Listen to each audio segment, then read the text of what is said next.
दोस्तों सोचिए, अगर दो बड़े ताकतवर देश आमने सामने खड़े हो, एक तरफ अमेरिका और दूसरी तरफ ईरान, दोनों के बीच तनाव इतना बढ़ जाए कि हर दिन मिसाइल हमले की खबरें आने लगे और पूरी दुनिया इस डर में जीने लगे कि कहीं ये टकराव एक बड़े युद्ध में ना बदल जाए। ऐसे माहौल में अगर अचानक खबर आए कि दोनों देशों के बीच सीज फायर हो गया है, तो जाहिर सी बात है कि हर कोई चौंक जाएगा। लेकिन इस पूरी कहानी में एक और नाम सामने आता है, वो है पाकिस्तान। और यहीं से शुरू होती है असली सवाल। क्या पाकिस्तान ने यह युद्ध रुकवाया या उसकी भूमिका कुछ और ही थी? अब इस पूरे मामले को समझने के लिए हमें थोड़ा पीछे जाना होगा। अमेरिका और ईरान के रिश्ते हमेशा से तनावपूर्ण रहे हैं। इसके पीछे कई कारण हैं।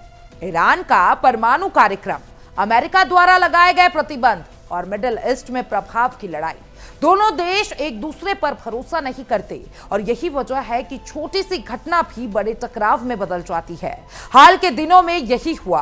हालात इतने बिगड़ गए कि ऐसा लगने लगा कि अब युद्ध बस शुरू ही होने वाला है। मिसाइल हमलों की खबरें, सैन्य गतिविधियों में तेजी और अमेरिका की तरफ से लगातार चेतावनियां, इन सब ने माहौल को और ज्यादा गंभीर बना दिया। पूरी दुनिया इस स्थिति को लेकर चिंतित थी, क्योंकि अगर ये युद्ध शुरू हो जाता तो इसका असर सिर्फ इन दोनों देशों तक सीमित नहीं रहता। तेल की कीमतें आसमान छू सकती थी, वैश्विक अर्थव्यवस्था जगमगा सकती थी। अब इस बीच एक अहम मोड़ आता है। खबरें सामने आती है कि ईरान ने अमेरिका को एक प्रस्ताव भेजा है। यह कोई साधारण प्रस्ताव नहीं था, बल्कि इसमें कई शर्तें शामिल थी। लेकिन अमेरिका इस प्रस्ताव को पूरी तरीके से संतुष्ट नहीं था लेकर। कुछ रिपोर्ट्स के मुताबिक अमेरिकी अधिकारियों ने इस प्रस्ताव पर नाराजगी भी जताई। अब अमेरिका एक मुश्किल स्थिति में था। अगर वो प्रस्ताव को मान लेता तो उसे कमजोर माना जा सकता था, और अगर वो इसे ठुकरा देता तो युद्ध का खतरा और बढ़ सकता था। यहीं पर अंतर्राष्ट्रीय राजनीति का असली खेल शुरू होता है। अमेरिका अपने सहयोगियों से मदद लेता है और इस पूरी प्रतिक्रिया में चीन की भूमिका सामने आती है। जी हां, चीन ईरान से संपर्क करता है और उसे अपने रुख में थोड़ा बदलाव करने की सलाह देता है। इसके बाद ईरान अपने प्रस्ताव में कुछ बदलाव करता है। ये बदलाव बेहद महत्वपूर्ण थे। इसमें तय हुआ कि अमेरिका ईरान पर हमला नहीं करेगा और बदले में ईरान होर्मुज जल डमरू मध्य को खुला रखेगा। ये वही रास्ता है जहां से दुनिया का बड़ा हिस्सा तेल का गुजरता है। जब ये बुनियादी सहमति बनने लगी, तब एक नया किरदार की एंट्री होती है। वो किरदार था पाकिस्तान।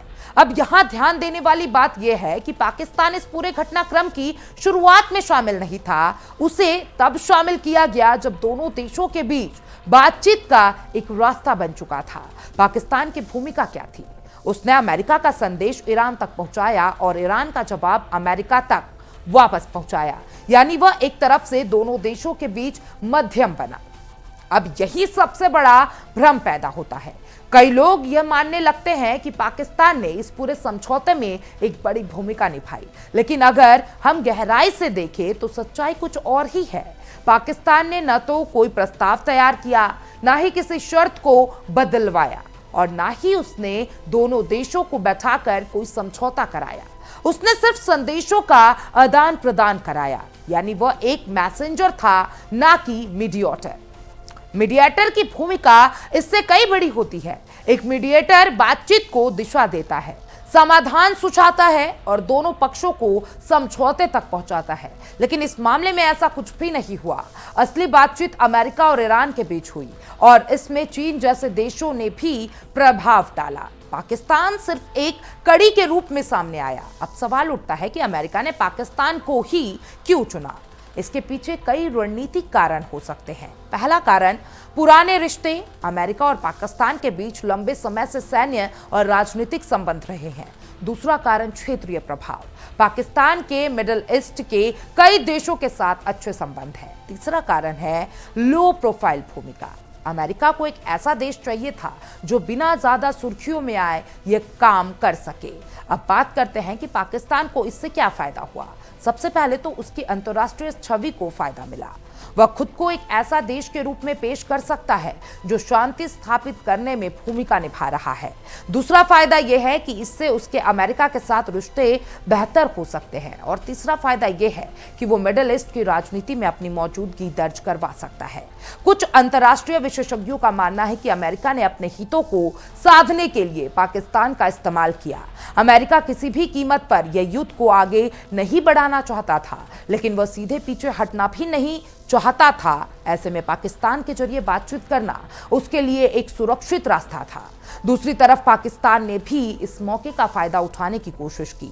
अब सबसे बड़ा सवाल यह है, क्या यह सीज फायर स्थायी है? इसका जवाब आसान नहीं है। ईरान और अमेरिका के बीच जो मतभेद है वो बहुत गहरे हैं। परमाणु कार्यक्रम, क्षेत्रीय राजनीति और शक्ति संतुलन जैसे मुद्दे अभी भी मौजूद हैं। इसलिए यह कहना मुश्किल है कि यह शांति लंबे समय तक टिकेगी या नहीं। अगर पूरे घटनाक्रम को सरल भाषा में समझते तो सच्चाई यह है कि पाकिस्तान ने इस पूरे मामले में कोई निर्णायक भूमिका नहीं निभाई है। उसने सिर्फ एक संदेहवाहक का काम किया और असली फैसला अमेरिका और ईरान ने लिया है। और इस पूरी प्रक्रिया में चीन जैसे देश ने भी अहम भूमिका निभाई है। तो दोस्तों, ये कहानी से हमें एक बड़ी सीख मिलती है। अंतर्राष्ट्रीय राजनीति में जो दिखता है वो हमेशा पूरी सच्चाई नहीं होती। कई बार पर्दे के पीछे ऐसे खेल खेले जाते हैं जिनकी जानकारी आम लोगों तक पूरी तरीके से नहीं पहुंच पाती। अब आप खुद सोचिए, क्या पाकिस्तान को इस भूमिका के लिए बड़ा श्रेय मिलना चाहिए या फिर उसे सिर्फ एक माध्यम के रूप में ही देखा जाना चाहिए? अपनी राय जरूर बताइएगा।